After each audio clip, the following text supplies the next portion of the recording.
She's April. And she's Molly. And we are the Book Besties. All of a sudden, the lights go down and it starts to get naughty. I think we covered all that was important. I got over, that whole blushing phase. A man was speaking, so I, of course, stopped listening. Season 9. Season 9. Episode 2, because we actually filmed already the first episode with Christy Boyce, which was awesome. But lots of summer stuff has been happening since then. Yeah. We're still in the middle of summer. Yeah. And it's just really heavy. I'm sorry, I can't stop looking at that shirt color and your skin tone and your fresh hair. Thank you. I got my hair done yesterday. Yeah. It's the whole blend. It's spectacular. I love that shirt. What's it say? I read banned books. This is actually one of the shirts from our new sponsors. Fuck yeah! Which is Carpe Librum. Hashtag no longer not sponsored. Hashtag not sponsored. Hashtag sponsored. So anyway, this is Carpe Librum. Their website is beawesomereadbooks.com, and we'll have it below. But I love this color too. And this is actually, I bought this one when we were in Columbus, but I bought 2 shirts from Carpe Librum at the Virginia Library Association annual conference last year. And I loved the font kind of reminded me of a typewriter. That's what draws me to it. It's really gritty. Yeah. I feel like an old writer is yeah. I know. Tink! That's what I want. Yeah. So but is it thick or is it thhin? It's one of those those canvas shirts, those the nice soft texture. The Bella Canvas ones. And it doesn't shrink. Thank you very much, because I have t-shirts I can't dry because they shrink, and they have inclusive sizes. Tickle bitties. So if my shirt shrinks, I'm screwed. Yeah, they have inclusive sizes. So I think this is a 2XL. This is a 2XL. Damn. I think they go up to 4XL, but you know what? Give me 1 second. Carpe Librum. Fuck yeah. My shirt is also new. Yeah? Where'd you get your shirt? Nurse Katie's sister made it for me. Oh my gosh, you're collecting people from Katie's family now. Of course I am. So Sarah and I have become social media friends, as one does. Her and I have a lot of common interests. We both are, have invisible illnesses. We're both gardeners. There's just a lot of layover. So Katie introduced us a long time ago. Well, Sarah and I have become parasocial friendship. I guess it's real friendship now, since she sent me a tie-dye t-shirt she made. She made this just for me. Yeah. She made this just for me. And I screamed like a schoolgirl when I opened it, because this color green right here is most people hate it, right? It's my favorite. It kind of looks like baby poop. Baby poop. Shh, don't ruin it. It's beautiful. Anyway, sorry. Back to Carpe Librum. Speaking of, sorry. So these shirts go up to size 4XL. Hell yeah. And they don't shrink. I love them. Hell yeah. So I connected with them at Virginia Library Association. We ran into them again in Columbus, and they are fans of the podcast. Listeners to the podcast, and I remember running across a perfect marriage. I remember running across them and then being like, we know y'all. And the next thing you know, they were stopping us as we were trying to run away. Yeah. So I love it. It's kind of the perfect marriage. It is. Well, because of you. Because of you, my friend. Oh, thank you. Well, we will have more information about this below in case you forget. But from now until the end of September, you can get free shipping on their website by using the code Hello Besties, which Tom will put right here. I love saying that. Hello Besties. Speaking of having shirts made, we made Matt Denham in a shirt, and he got it. He finally got it. Yeah, he sent me an email. I'm blushing a little bit still. Oh my god. He sent me an email with the shirt, but it was only the front, so I didn't get to see the back, which we had Crawler Matt put on it, and then Honorary Book Bestie. And I love that. I asked him when he wears it for the first time, take a picture or post it to his social media and tag us, either one. It would be better if he took the picture, but Oh my god. Matt Dinneman is officially an honorary book bestie. Oh my god. Okay, so I got over like that whole blushing phase because I only blush when I'm like really enamored by somebody. But I got over that in Ohio. Like I was harassing him by Sunday, right? And I even took Nurse Katie to him because I was worried about his health, right? And now I'm blushing again. What the hell? But I mean, out of the two of us, you're not the one that propositioned him to go back to his hotel room. So valid. Valid. But so it was an accident. It was an accident. It's not what I was trying to do. He was okay, but here's the thing, little gasp. He was telling me about his wife, and I was like, and his kids, and because like we were like getting to know each other, right? So the nosy person I am, I Google later. His wife is fucking hot. Like he has a hot ass wife. Hot ass wife. Good up, Matt Dinneman. That's a new level of stalking. That you don't. It's on his Instagram. It's on his Instagram. I just Googled Matt Dinneman wife and it pulled up his Insta. So, that's fair. But she's fucking hot, man. I want a hot wife. I have a hot husband. I just need a hot wife now. I don't know how the husband You can't have both. That's the way of the world. You can't have two wives. It's the way of the world. Why? I don't know. Why? Oh my god. Okay, so our summer has been sending hippo memes to each other. That's every summer for me. I just want all the hippo memes. I'm currently reading Zomrom-com and by our friend Olivia Dade, which here's the cover. I'm still only 5 minutes in because my house won't leave me alone. I'm on chapter 10, and that's supposed to be the last Smut Girl Summer book, so hopefully I finish it before this episode comes out. I just got promoted. I know! Which is really cool. She's like a big kid now, guys. Yeah, so now I'm no longer a children's librarian. I'm actually managing the branch, which is really cool. And I have an Olivia Dade story that must be shared on this podcast. Please, and then I have something to tell you. Okay. Do you want to go first? Because you already know my news. I know your story. I want to share this story with the friends. Okay, so here's what happened. So there's a woman who's in my book club because I run a romance book club at the at the library where I work. Yeah, she switched jobs. She runs a bookstore, not a library anymore, guys. Catch up. Anyway, so I run a romance book club, and this woman, I introduced her to Olivia's books because I was like, as one does. She's my favorite. Emma Berry had come and done a program at my library. Fucking love Emma. Emma mentioned Olivia in her presentation, and I was telling this woman about Olivia. So Olivia just had her first tour ever, which is insane to me because these are all her books. How is this her first tour? But Prime Norwegian. First tour ever. And well, she doesn't live in the States, so I think that's probably part of it. Like, it isn't easy for her to travel here. But she was in Richmond, which isn't too far from where I am in coastal Virginia. No. I wanted to go, but I didn't get a chance to go because I had something else to do. Kind of had things going on. Yeah, I had something else to do that day.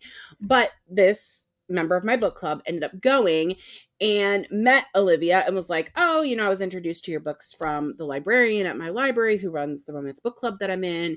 And she's a big fan of yours and whatever. And so Olivia Dade says to her, oh, well, where do you live?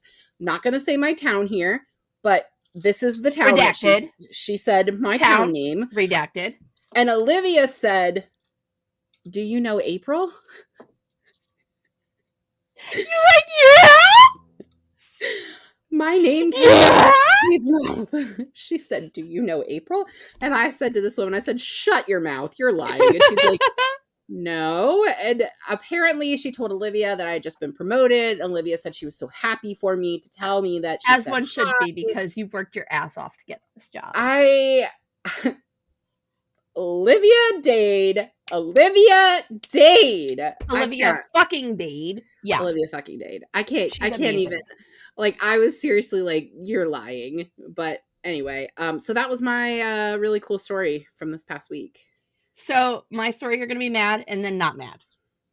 You stopped writing another book, didn't you? Okay, so the sci-fi novel has been postponed. My brain doesn't want to go there. Yeah. I'm struggling.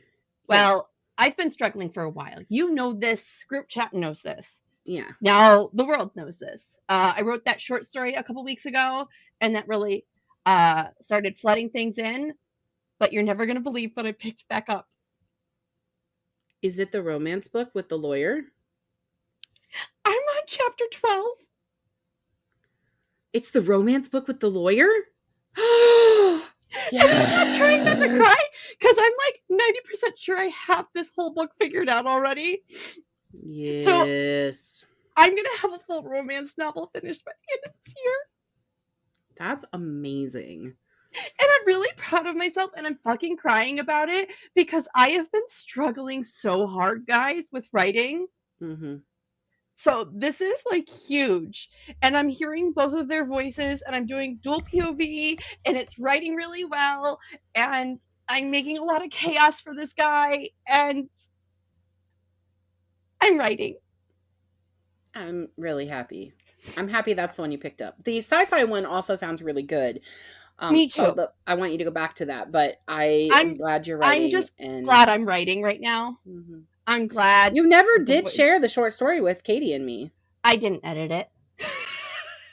Oh, you just needed like a palette cleanser. I needed a palette cleanser, and I really do want to edit it because I think it'll be really fun for the website because it's just this like quick little fantasy. Mm-hmm. It's like less than like 6K, 7K words. Super cute, pippy. It's about like a rum salesman who can't get this elf to leave him alone. Why don't you stick it on Kindle Unlimited? I could. I'd rather share it with our besties though. That's fine. So let's talk about somebody else's writing. This week we are talking about Blood of Hercules by Jasmine Mas. Mas? There's only one S. Mas? But isn't I'm showing off my pretty. Oh, look at that. Pretty. The audiobook also, by the way, for those that didn't know, the audiobook has these pages already in it. How do you have pages in the audiobook? I don't understand. It's a PDF. So like if you open up, I don't have my phone, but if you open up like the structure of the chapters at the top in Audible, it says PDF attachment. And then like there's a couple of things. I listen to it in Hoopla, support local libraries by listening to audiobooks on Hoopla. And I'm not sure. County lost Hoopla. Okay, I'm sorry to hear that. It is very expensive. It is very expensive. But anyway, I read the audiobook on Hoopla, and there are 4 narrators, which I did not think added anything to the story. Well, honestly, by the time you get to any of the new narrators, you're like, why? Yeah.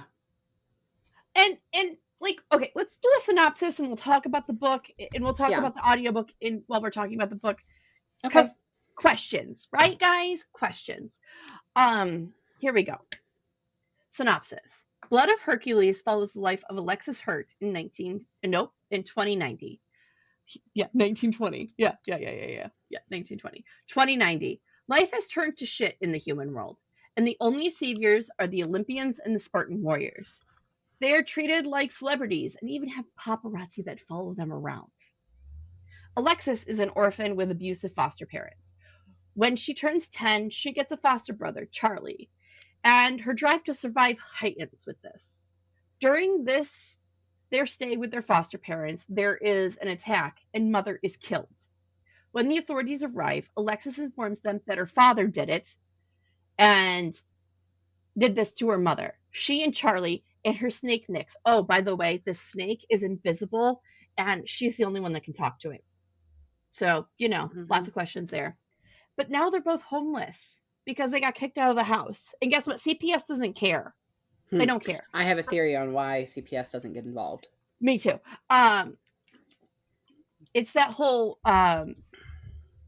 let's talk about it after you finish the synopsis. Okay. So by the time she is 19, she is surviving just so she can take the Spartan test so she can get into a good college. So she can study math and get out of Montana, and her and her brother can be safe.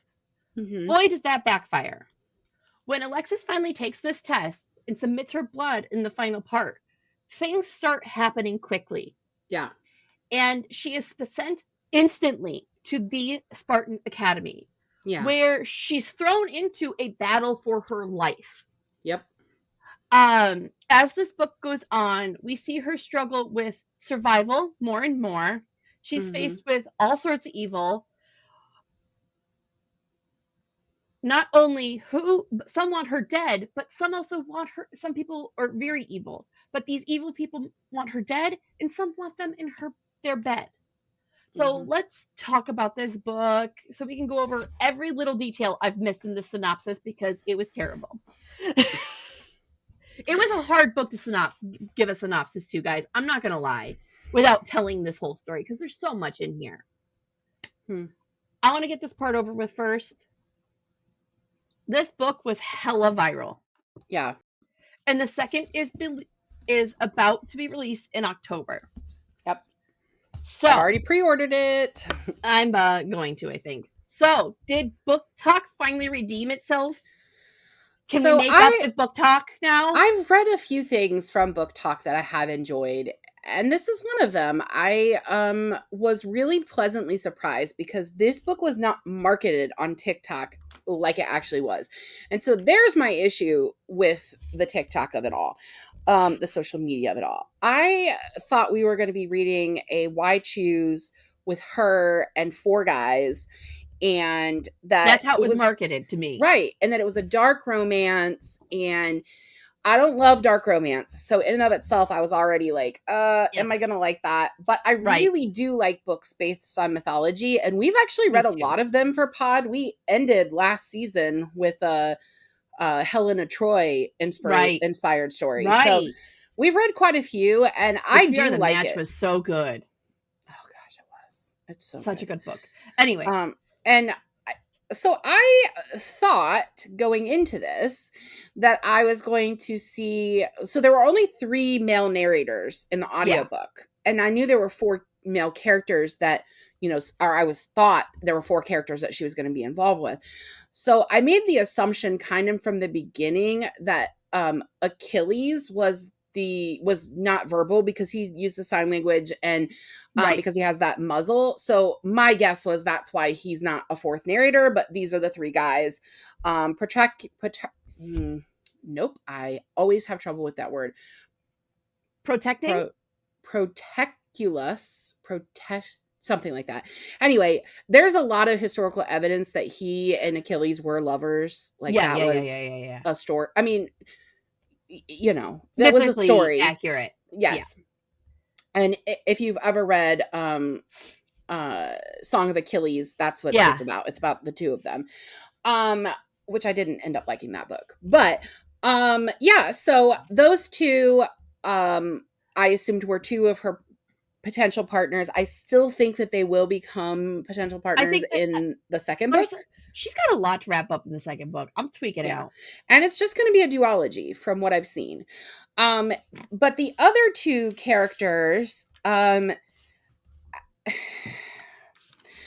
biggest gripe for this book, and the reason that it ended only being 4 stars and not 5, besides the fact that the writing isn't like 5-star caliber, the vibes are possibly there.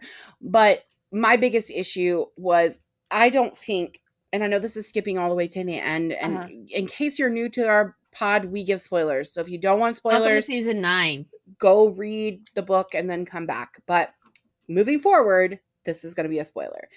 I know this doesn't happen until the end of the book, but her having sex with the other 2 men, and she enjoyed it, and it was dubious consent. Like, she was forced to marry them, but she never said no. They actually asked her permission to touch her, and she was like, not saying no.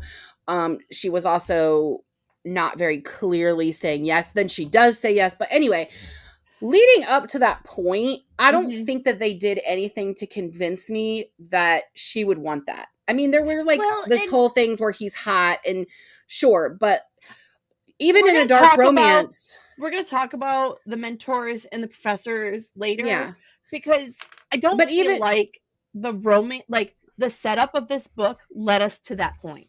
Yeah, that's what I mean. Because even in a dark romance, like they may be, not the kindest people to her, but there's some attraction there.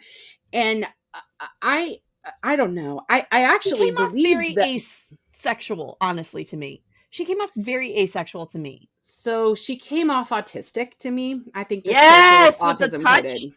With the touch. Mm-hmm. Yeah. She loved math, did not want to be touched, did not really form attachments to people. Except very intelligent. I felt like it was autism coded, but the one professor who says he's grown quite fond of her, like I believe him. I think he has, but I don't see that reciprocated. Yeah. But she quite enjoyed fucking them. Very much so. I mean, and wanted to do it again. I'll talk about that at the end. But that was like the very end of the book. So if you think this book is a dark romance and is going to give you spice throughout, it's not. It's not. I laughed more than I was like shifting. Oh, the book is very funny. Like intentionally so. Funny. It's not that the writing is bad and so it's funny. It's like no, what was the quote? I laughed. A man was speaking, so I of course stopped listening. There's a couple of quotes in this book that I audibly laughed out loud. Oh, yeah, absolutely. Alexis is an orphan who talks to snakes. I think we've seen this film before. But look, the orphan with secret power is a common thing to write. Did Jasmine Mas do it well? I think so. I think the story was original and I think it was different. I don't think it ever fucking explained how she was Hercules. Because I mean, I get it. So first of all, the actual Hercules myth, and if I'm wrong, I will put it in the notes that I'm wrong, but I'm almost certain that the Hercules myth, Hercules is the son of Zeus and a human. They changed it. And in this book, she's the daughter of Hades and Persephone. And let me just say, there are so many books written about Hades and Persephone because everybody wants to make that a dark romance story. And it really irritates me because they don't understand the story of Hades and Persephone. That comic book series, Lore, really turns that into an abusive romance. And that really turned me off from Lore. I actually couldn't read them. Yeah, there's another book, and I can't remember. It's a series, but something with darkness or something. But Katie and I read the first one for our first Smut Girl summer, and I was like, no, nah, bro, no. What I liked about this was, I mean, they never explained the Hercules, which really was for me, right? But I quite enjoyed the way that this mythological system came back into play after essentially the apocalypse of the world. Pretty much they were waiting their time. Yeah. Like they were biding their time till they were needed again. Yeah. And the Titans being monsters, that's actually accurate. But the thing is the Olympians defeated the Titans.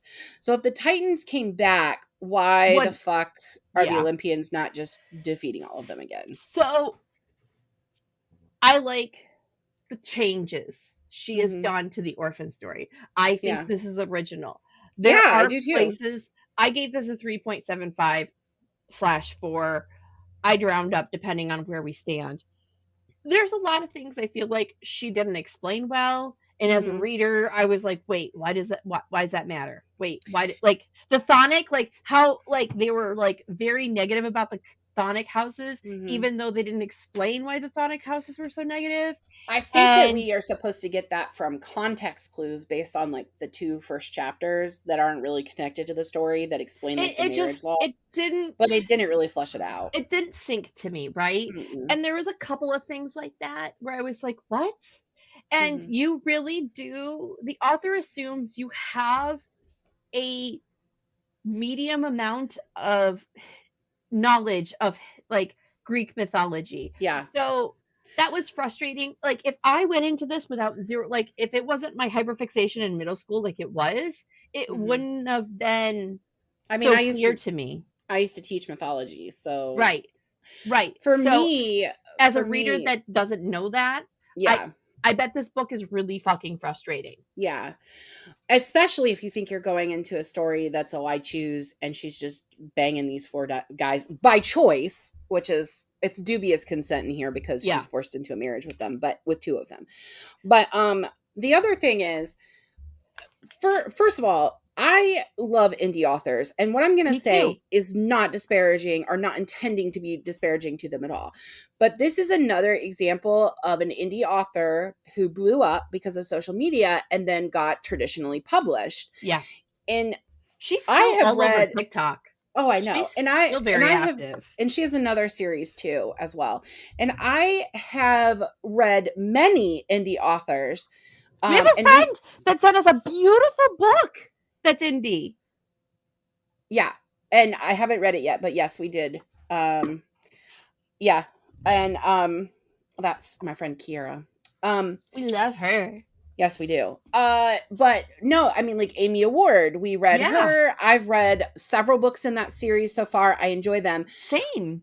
But and this was a controversy that happened like in the spring as well with the author Amy Dawes, because she went to traditionally published.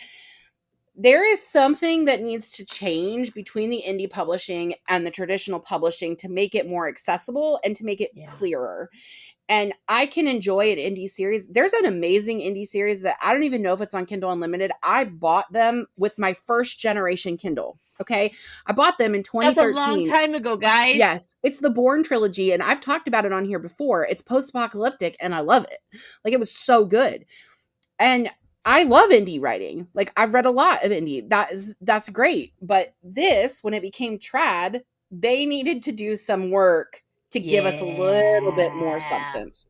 Because there were definitely parts in this book that I was like, this is not relevant, but you need to fill in these holes. Yeah. Yeah, I agree. And I say all that as somebody that rated this 4 stars. Imagine if that happened, though. We'd have a 5-star novel here. You know? 100%. 100%. But here's the thing. She now has a second book to fill in those gaps.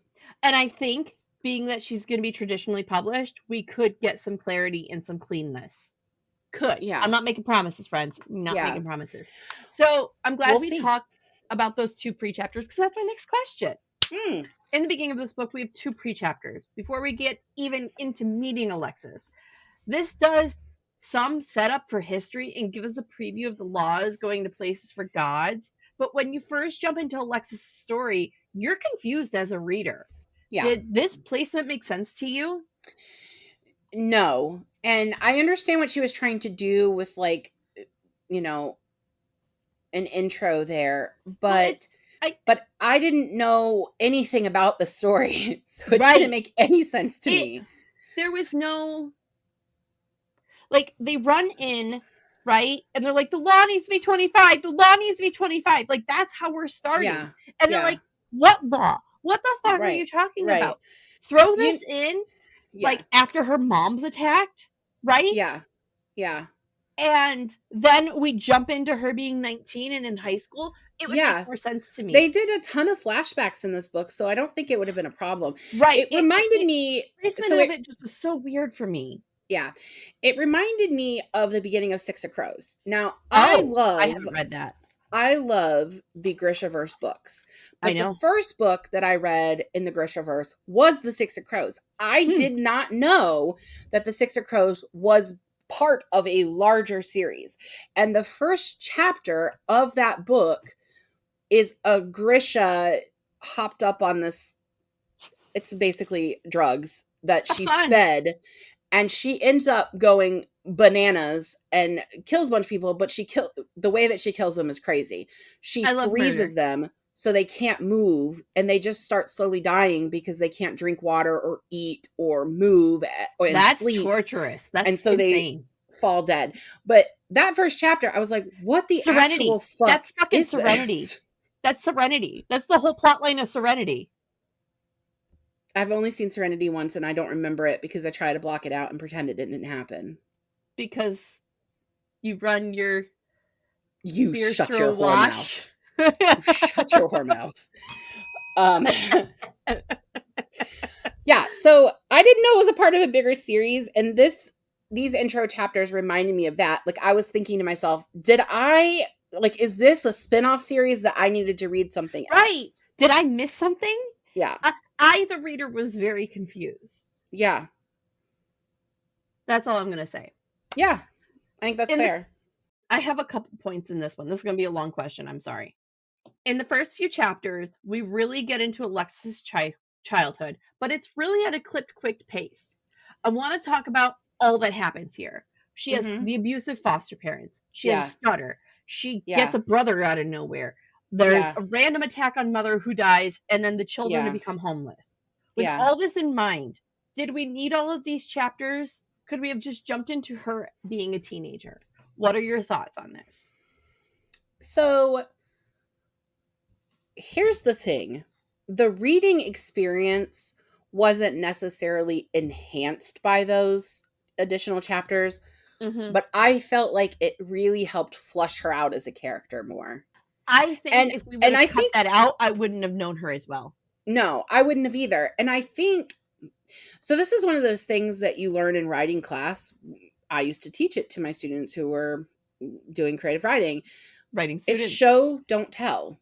So instead of just telling us that she experienced these things, Jasmine showed us. These are things that happened to her. We didn't just hear, well, my mom was killed by a Titan, and we actually kind of get the idea at the end of this book that she was not, in fact, killed by a Titan.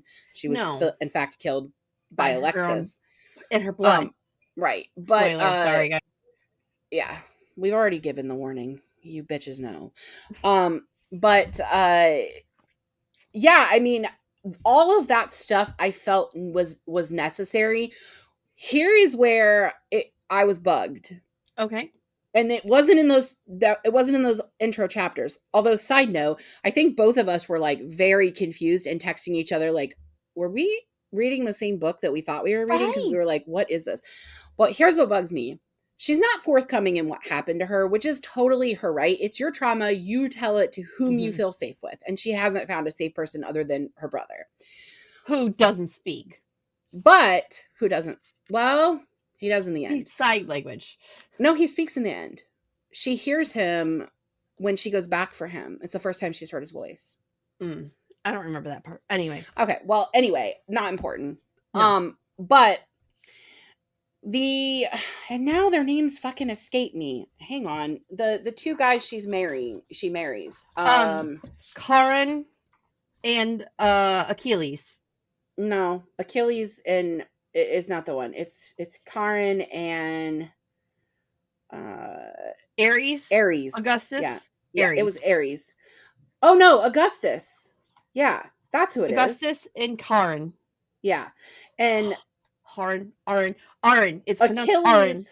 Yeah, and Achilles and Patroclus are the other two guys. But so Karen and, by the way, Augustus realize that she's been injured and that these are old injuries, and we don't get a resolution for that. No. And that's what I need to see from book 2, because that bugged me. Also, the fact that Petra and Achilles were such dicks to her about how soft her life was. Yeah, like telling humans that they have it easy when they know very well they are being taken care of and the human world is trash was so gross. It was so gross. So gross. But I think that was kind of the point. Yeah. They were supposed to be out of touch gods. By that point, they fucking were. They fucking were. Okay. Yeah. We're 30 minutes in and I'm only on question 5. Okay. Fuck. By the time, it's totally fine. By the time Alexis is a teen, she's an outcast at school. She has a starter. We already talked about. She talks to an invisible snake. Of course, she's an outcast at school.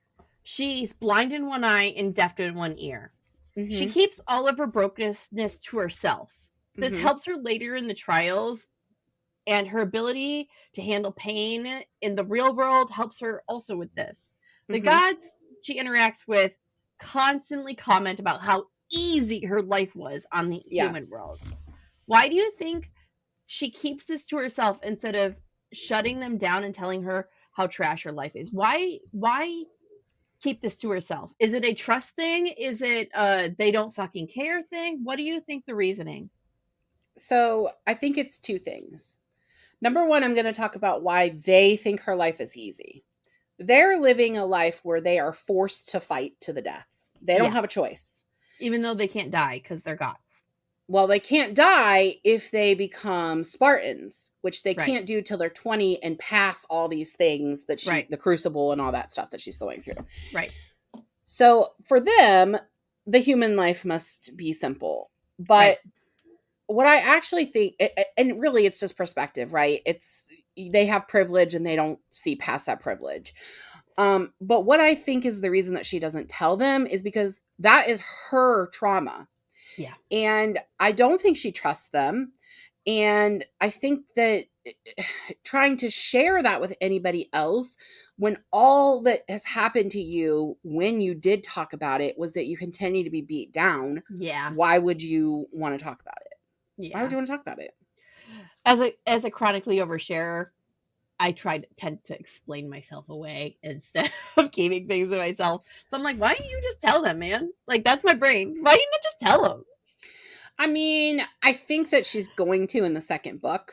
She has to. But there's absolutely no way that if my mentors kept telling me I was a piece of shit, that I wouldn't snap.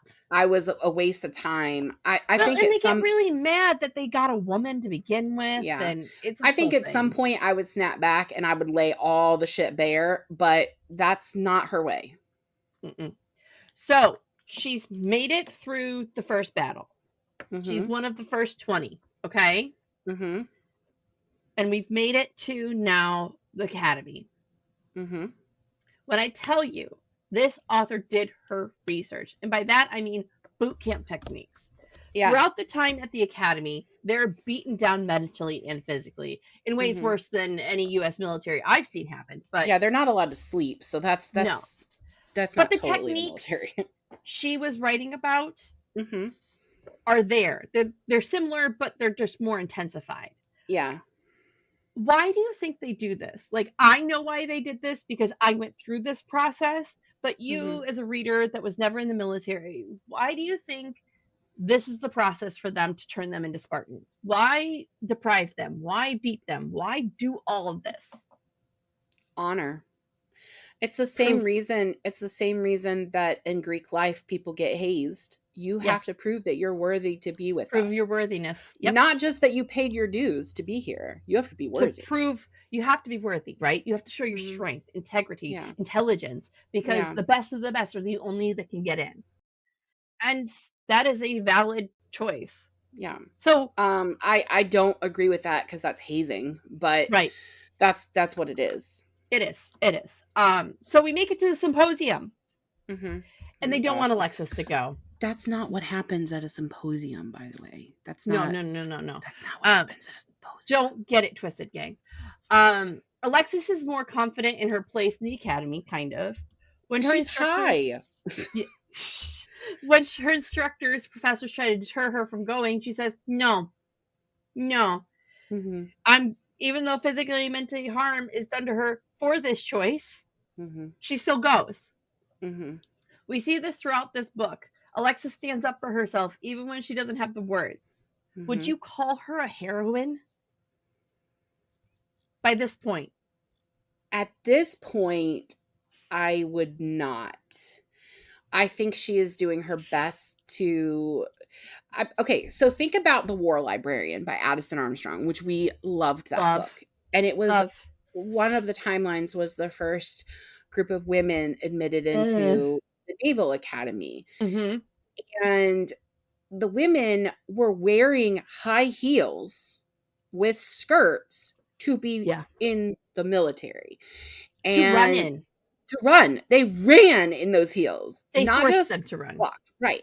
So they kept getting shin splints. And for the longest time, everyone's like, why are these people just bitching and complaining? Well, these women are so weak. And then it was like, oh, this is a medical problem. Like they legitimately probably shouldn't be running in heels.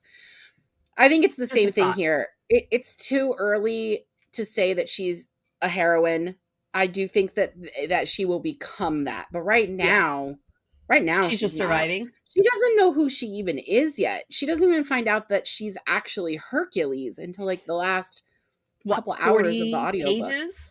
Yeah, it's not very Wild. much. It's not very much. But her wanting to go to the symposium was not because she knew what happened there. When I hear symposium, I don't think orgy. That's not. No. That's not what happens at a Speaking of the symposium. orgy, let's talk about the orgy, shall we? Oh my gosh. So we're in the symposium. Things are fine. There's food flowing. We're having a good time. Drinks are everywhere. All of a sudden, the lights go down and it starts to get naughty. People be fucking.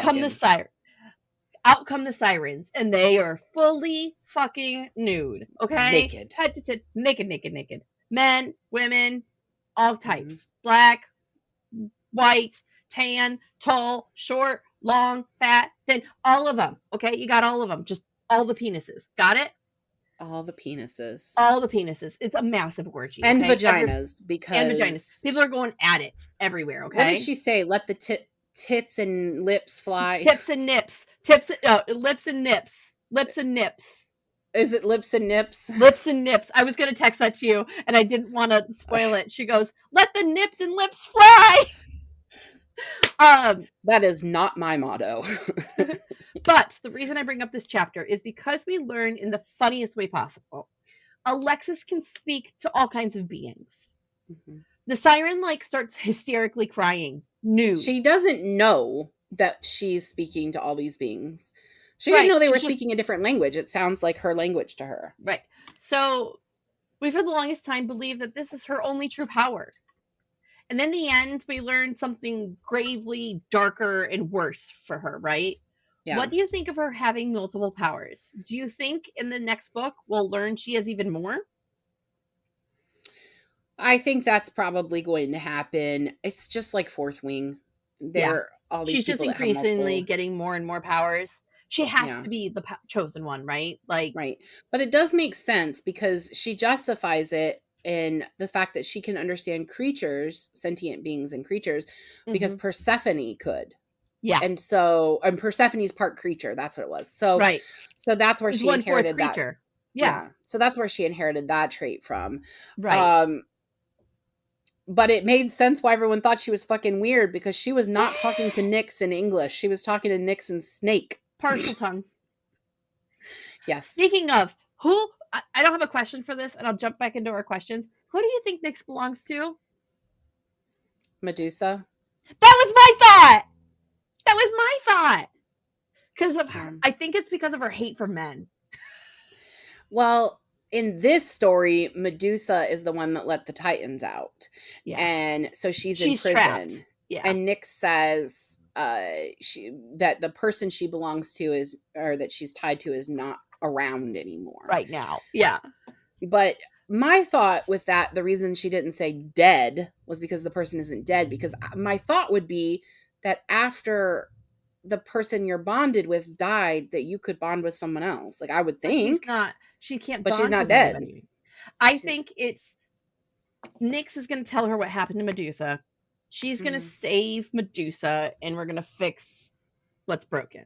Does that make sense? Medusa's got to be part of it because she's in the character chart, and she's only mentioned this much.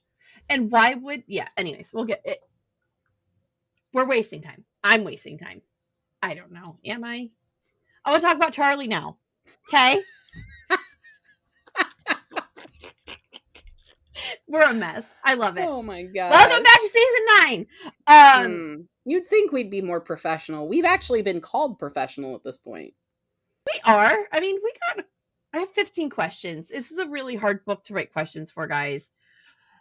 Charlie isn't a large character in this book, but he is mentally for, Alexis. He's always in the back of Alexis's mind. How he arrives and how he becomes a part of her life. And what am I saying? I want to talk about a second for Charlie. While he isn't a large character in this book physically, mentally, he's always in the back of the mind of Alexis. How he arrives and how him being in her life seems to have helped her stay alive several times. Do we think the fates have more in store for us when it comes to Charlie? Yes. Do you want me to explain, or do you want me just to say yes? No. Okay, I kind of called it from jump when the woman came and dropped Charlie off that he wasn't human. Yeah. And when that is confirmed later, which I'll circle back to in a second, but yeah. Further proof of this was when nobody from CPS came to collect them. Yeah. They came to collect the trailer, but nobody from CPS came to collect them. They literally said, they were like, you guys can't stay here anymore. It's a crime scene. You got to go. Yeah. And they're like, where the fuck are we going to go? And the guy's like, I don't know. Get out. He said, CPS will be for you shortly, but they never came because there's no record of either of them. That's my thought. There's no record of either of them. They were dropped off. And then the confirmation comes and then the confirmation comes that the woman who dropped Charlie off at the front door is the same woman who marries Alexis to Augustus and Ares. She's also at the end of, I don't know. She's also at the end of the first battle. She comes up to Alexis and puts her hand on her face, and she goes, "The fates have something in store for you, my love." Karen and Augustus. He doesn't like being called Karen. But yes. She shows up again. It's definitely foreshadowing that he's a god too. I think she might be one of the three the fates that share the eye. You know what I mean? It could be. I think she's one of them. And we know, well, we don't know until like the very end that what happened was there was an attack by the Titans and nobody thought Hercules survived. So I think in book 2 we'll get what happened. The story of what happened to her. I'm not sure how to put this into a question, but I've saved space here. I want to talk about our mentors and the professors. I feel like there's more going on in this book with both sets of men. Yeah. Both duos. Yeah. But the author didn't put it in the pages. Do you feel like we're going to get that flushed out in book 2? Well, I'm going to have to disagree with you because I do think it's there. I think it's in the text. Okay. So you've got her mentors. Petra, I think I need to read it again. And Hercules, or Achilles. Yeah. And Petra and Achilles, they're lovers. And they're bisexual. Both of them are openly bisexual. I think it was implied madly in love with each other. I think it was implied that everyone in this is bi. Is bi. It is. It's just freely everybody fucks everyone now. Yes. Because that's what the gods do. So it's cool. Yes. So Petra actually says to her, "Thank you for not like hitting on him," because people know that we're bi and they don't like acknowledge the fact that we're a couple. But we actually get a kind of semi-steamy scene where she's watching them and he's giving head to Achilles. And we get several times where she's like hearing them doing things. Yeah. But that time, it kind of awakens something in her where she says, like, "Nix, I think I sort of understand what you mean by like the viciousness is kind of sexy," because it was rough sex that they were having. It was. Then at the symposium, those two also fuck there, and they like look at her while they're doing it. So I think it's well established that they're a couple, and the way that the book ends, they want to go get her. Like she's theirs. Yeah, they want her too. They want her too. Mm-hmm. Yeah. And it's kind of said earlier, and Achilles like tells him like, "No, we're not going to say this, brah." But he tries to say, "We don't usually want to bring someone else in, but with you." And Achilles feels no. Yeah, it's like comfortable with you. When it comes to Haran and Haran and Augustus, I think that it's established that they enjoy having a shared partner, but not that they necessarily have sex with each other. And that's what we saw. Polyamorous. Yes. Like they want to have a 3-way, but they don't want to cross dicks. I get it. They don't want a sword fight. It's fine. Yeah. And that's what happens when they have sex with Alexis. They sword fighting. Well, they Eiffel Tower her at one point too. I know. Alexis is obsessed with Carl Gauss, the German mathematician. I didn't even know who that fucking was. She uses him for a pillar for all men throughout this novel. 'Tis the tism. Thoughts? Tism? Moving on. I mean, that's the only thought that I can have. I thought it was autism coded. I don't know. I don't care about math or mathematicians. I don't either. So. This book is booktok, and booktok is sold as a Why Choose. I don't really see it until we're at the very end. I still don't see it. Do you think you could defend this definition right now? No. I couldn't either. I couldn't. I can't even defend that it's reverse harem. She's enjoying having sex with the two of them. She was a virgin, which I have thoughts on that whole, like, protect her virginity, protect her honor, which is just the whole bunch of religious trauma that I don't want to get into right now. But and then her and Helen at the end, they have to get married now because their nipples were seen. It's a whole it's a whole thing. And no, I don't want to go down that road. But it doesn't seem like she's like being with both of them because she wants to be in a polyamorous relationship. She got married into this relationship. I think in book 2, we're going to have to, a score is going to have to be settled. She's either going to have to decide that she enjoys being with them and she's choosing to be there. Right.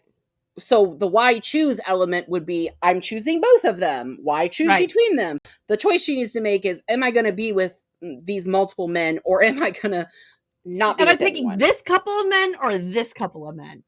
It's never even established that she masturbated. Like, she doesn't like being touched. She's never had sex with a man or a woman. I'm telling you, asexual. I mean, but asexual people can have sexual desires and urges. Right.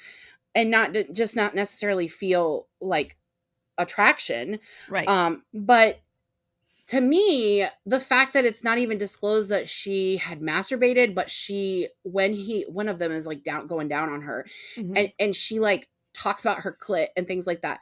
Girl, what kind of virginal woman who has never masturbated would even really know what her clit was? The writer be writing, man. I mean, let me tell you, as someone that grew up in the Christian purity culture, a clit is never discussed. It's all P and V. Penis, penis, penis. Vagina, vagina, vagina, vagina. This book had me laughing out loud several times. Is there any lines that stuck with you? Yeah, the one that was, a man was talking, so I stopped listening. There was one I text Katie in you. I can't remember. Mine was free the nips and lips as well. That was hilarious. I found myself laughing out loud several times at this novel. Oh yeah. So, Jasmine, you can write a funny scene. I like when she was like overtaken by sleep, and the meditating, and she would just be like, "You say it, sister," to like the guys. Yes. Her sleep. Her exhaustion and her sleep, and like, yeah, fucking right. Yeah, doggy. Like, she's just very much dead to the world. It's hilarious. Okay. Yeah. It's really final thoughts. Did I miss anything? This book was a lot. I know we missed a lot, but what? But I don't think we did. I think we covered all that was important. The only thing we didn't really talk about is how dangerous the competition was, her school was. Her parents, which I don't want to really dive into those spoilers because I really think you need, because that's really at the end of the book. Well, we already said who their parents were. But the other thing is, we didn't talk about the bullying that she faced from her classmates, her peers. Right. And then when they decide that she's getting notoriety, then they all want to fuck her. Right. Which, by the way, Petra and Achilles deciding that the best way for her to win is to just fuck everybody in her class is so insane. But I can 100% believe that would happen. Okay, so I have one story about perception because of the comments that she got in there.